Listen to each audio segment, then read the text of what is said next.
तो हेलो दोस्तों, नमस्कार, जय हिंद। हमारे यूट्यूब चैनल एक अनजान पर एक बार फिर से आपका बहुत बहुत स्वागत है। दोस्तों, आप देख रहे हैं मेंटल मैथ सीरीज का पार्ट नंबर 2। हमारे YouTube चैनल को सब्सक्राइब करें और बेल आइकन पर क्लिक करें। तो दोस्तों, ये रहा आपके सामने आज का पहला क्वेश्चन। कह रहा है कि यदि a अनुपाते b बराबर 5:11 तथा b अनुपाते c बराबर 7:9 तो a अनुपाते b अनुपाते c का मान ज्ञात कीजिए। दोस्तों, इस प्रकार का क्वेश्चन जब भी आपको देखने को मिले तो आपकी अप्रोच क्या होगी, आपको इसको कैसे सॉल्व करना है, आइए देखते हैं। दोस्तों, a अनुपाते b बराबर 5:11, तो यहाँ पे हम लोग लिख लेंगे a अनुपाते b बराबर 5:11। फिर b अनुपाते c बराबर 7/9, 7:9। तो यहाँ पे आप देखेंगे b का मतलब 11 और यहाँ पे b का मतलब 7। यहाँ पे b का मतलब 11 और b का मतलब 7, तो 7 को हम लोग b के नीचे लिख देंगे, क्योंकि देखिए यहाँ पे भी b की वैल्यू 11 दिया है। भाई, ये प्रथम पद है, ये 5 प्रथम पद है, ये उत्तर पद है, तो यहाँ पे उत्तर पद 11 होगा। उसी तरह से ये b प्रथम पद, 7 प्रथम पद, कहने का मतलब b पूर्व पद, 7 पूर्व पद, c उत्तर पद, 9 उत्तर पद। तो इस तरह से फिर अनुपाते c, और ये जो 9 हमारा बचा है अनुपाते 9। देखिए, a अनुपाते b बराबर 5:11 और b अनुपाते c बराबर 7:9। लिखने का तरीका आपका यही होगा। जब भी आपको ऐसे क्वेश्चन मिले, आपको पहले ऐसे इसको लिख लेना है।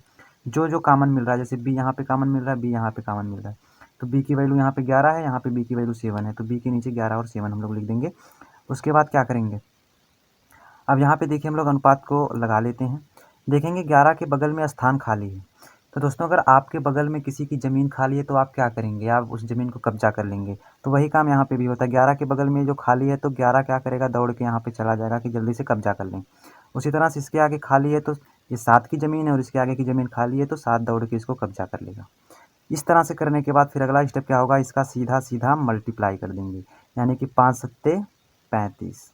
फिर अनुपात लगाएंगे, 11 सत्ते 77। फिर अनुपात लगाएंगे, 11 नवा 99। ये हो जाएगा। अब देखेंगे यार, क्या ये तीनों संख्या की संख्या से कट रही है। अगर कट रही है तो काट देंगे, अगर नहीं कट रही है तो ये हमारा आंसर हो जाएगा। तो हम लोग यहाँ पे लिख सकते हैं a अनुपाते b अनुपाते c बराबर 35 अनुपाते 77 अनुपाते 99। तो दोस्तों, उम्मीद करते हैं आपको ये क्वेश्चन समझ में आ गया होगा। चलिए एक और क्वेश्चन देखते हैं।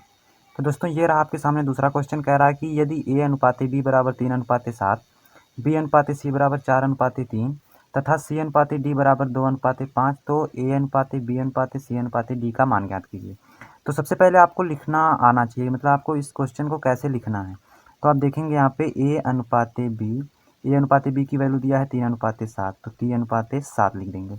फिर b अनुपाते c बराबर 4:3, तो b बराबर 4 है यहाँ पे, तो b के नीचे हम लोग 4 लिखेंगे, अनुपाते 3। b अनुपाते c, ये देखिए b अनुपाते c 4:3। फिर उसी तरह से c अनुपाते d बराबर 2:5, तो c अनुपाते d, तो c के नीचे हम लोग 2 लिखेंगे, अनुपाते 5, 2:5, c अनुपाते d।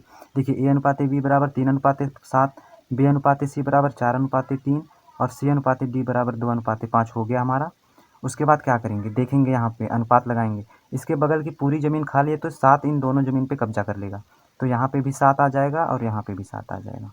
उसी तरह से इसके बगल में ज़मीन खाली है तो 3 कब्जा कर लेगा इधर, इसके आगे खाली है तो इधर 4 कब्जा कर लेगा, इसके आगे खाली है तो इधर 2, इसके आगे खाली है तो इधर 2। इस तरह से सब जब फुलफिल हो जाएगा उसके बाद हमारा अगला कदम क्या होगा, इसका ऐसे सीधे सीधे गुणा कर देंगे। क्या कर देंगे, गुणा कर देंगे।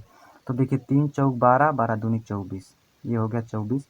अनुपात लगाएंगे, 4 दूनी 8 सत्ते 56, ये हो गया 56। फिर अनुपात लगाएंगे, 7 त्रिक 21 दूना 42, ये हो गया हमारा 42। फिर अनुपात लगाएंगे, 7 त्रिक 21 और 21 पच्चे 200, 5 कम 5, 5 दूना 10, 105। ये आ गया हमारा अनुपात, यानी कि हमारी जो वैल्यू आ गई किसके बराबर है, a अनुपाते b अनुपाते c अनुपाते d के बराबर। अब यहाँ से अगर आपको क्वेश्चन में ये पूछ लिया कि a अनुपाते d बराबर ज्ञात कीजिए, अगर ऐसा ही क्वेश्चन दिया और आपसे कहा कि a अनुपाते d बराबर क्या होगा, तो a अनुपाते b अनुपाते c अनुपाते d बराबर हमको मिल गया है। a अनुपाते d बराबर पूछ रहा है, तो a की वैल्यू 24 और d की वैल्यू 105, तो हम लोग लिख देंगे कि a अनुपाते d बराबर 24:105। ये हो जाएगा हमारा आंसर। तो उम्मीद करते हैं आपको ये दोनों बातें अच्छे से क्लियर हो गई होंगी। बढ़ते हैं अगले क्वेश्चन की तरफ। तो दोस्तों, ये रहा आपके सामने अगला क्वेश्चन। कह रहा है कि a अनुपाते b बराबर 5:11 तथा बी अनुपात सी बराबर 7:9, तो ए अनुपात सी का मान बताइए। तो दोस्तों ऐसा क्वेश्चन सॉल्व करने के लिए सबसे पहले हमको क्या ज्ञात करना होता है, ए अनुपात बी अनुपात सी। जब हम लोग तीनों अनुपात ज्ञात कर लेंगे तो ए अनुपात सी आराम से निकाल लेंगे। तो ए अनुपात बी अनुपात सी ज्ञात करने के लिए देखेंगे यहाँ पे ए अनुपात बी बराबर 5:11, तो ए अनुपात बी के नीचे 5:11 लिख देंगे। फिर बी अनुपात सी बराबर 7:9, बी अनुपात सी बराबर 7:9, यहाँ पे हम लोग बी अनुपात सी बराबर 7:9 लिख लेंगे। अब देखेंगे 11 के बगल की ज़मीन खाली है तो 11 यहाँ पे कब्जा कर लेगा। इसी तरह से 7 के आगे की ज़मीन खाली है तो 7 इधर कब्जा कर लेगा। उसके बाद फिर हम लोग यहाँ पे सीधा सा गुणा कर देंगे। तो गुणा करेंगे तो 5 सत्ते 35 अनुपाते 11 सत्ते 77 अनुपाते 11 नवा 99। ये जो हमारी वैल्यू आ गई ए अनुपाते बी अनुपाते सी के बराबर आ गई। अब हमसे क्वेश्चन क्या कह रहा है, क्वेश्चन कह रहा है कि ए अनुपाते सी की वैल्यू बताइए। तो यहाँ से देखिए ए की वैल्यू 35, बी की वैल्यू 77, सी की वैल्यू 99। ए की वैल्यू 35, बी की वैल्यू 77 और सी की वैल्यू 99। तो ए अनुपात सी पूछ रहा है, तो ए की वैल्यू 35 है तो 35 अनुपात सी की वैल्यू 99 है तो 99। ये हो जाएगा हमारा आंसर 35:99। इसी तरह से अगर पूछ लिया बी अनुपात सी बताइए, तो हम लोग कहेंगे कि बी की वैल्यू 77, सी की वैल्यू 99, तो बी अनुपात सी मतलब 77:99। उम्मीद करते हैं आपको इतनी बातें समझ में आ गई होंगी। चलिए बढ़ते हैं अगले क्वेश्चन की तरफ। तो दोस्तों ये रहा आपकी स्क्रीन पे अगला क्वेश्चन। इसके लिए आपको 25 सेकंड का टाइम दे दिया गया है। टाइम स्टार्ट हो चुका है। उम्मीद करते हैं आप 25 सेकंड में इसको सॉल्व कर लेंगे।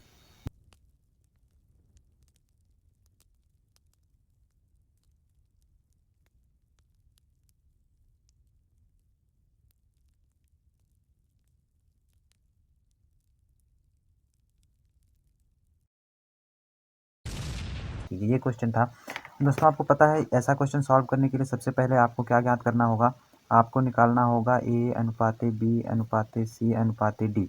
जब आप चारों अनुपात की वैल्यू निकाल लेंगे तो क्वेश्चन आपसे आसानी से सॉल्व हो जाएगा।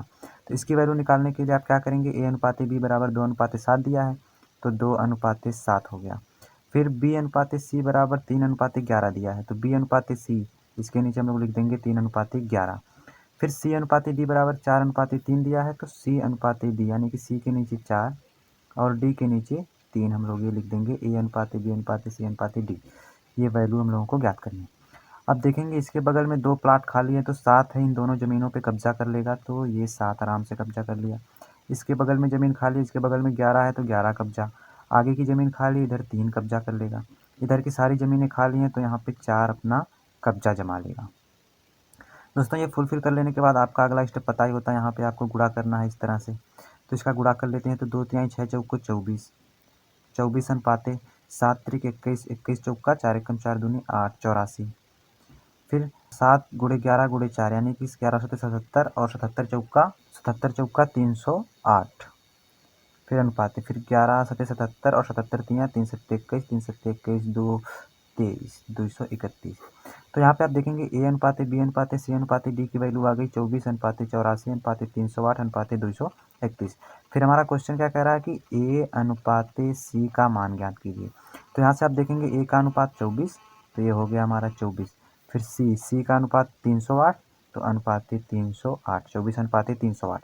अब देखेंगे क्या है, दोनों अनुपात हमारा किसी एक नंबर से कट रहा है तो आप कहेंगे बिल्कुल कट रहा है, 2 से कट रहा है तो 2 से काट देते हैं इसको। 2 एकम 2, 2 दूना 4, 12 अनुपात फिर इसको काट देंगे, 2 एकम 2 1 3, 2 पच्चे 10, 2 चौका 8, 12 अनुपात 154 यानी कि हमारा नया अनुपात मिल गया 12 अनुपात 154। क्या अब भी ये कट रहा है, कहेंगे बिल्कुल कट रहा है, 2 से कट रहा है तो 2 छक 12, 2 सत्ते 14, 1 15, 2 14, 6 अनुपात 77 यानी कि हमारा जो नया अनुपात मिला 6 अनुपात 77। क्या ये अब किसी संख्या से कट रहा है, तो नहीं कट रहा है, तो 6 अनुपात 77 हमारा हो जाएगा आंसर। तो दोस्तों आज के वीडियो में बस इतना ही। मिलते हैं आपसे अगले पार्ट में, तब तक के लिए गुड बाय।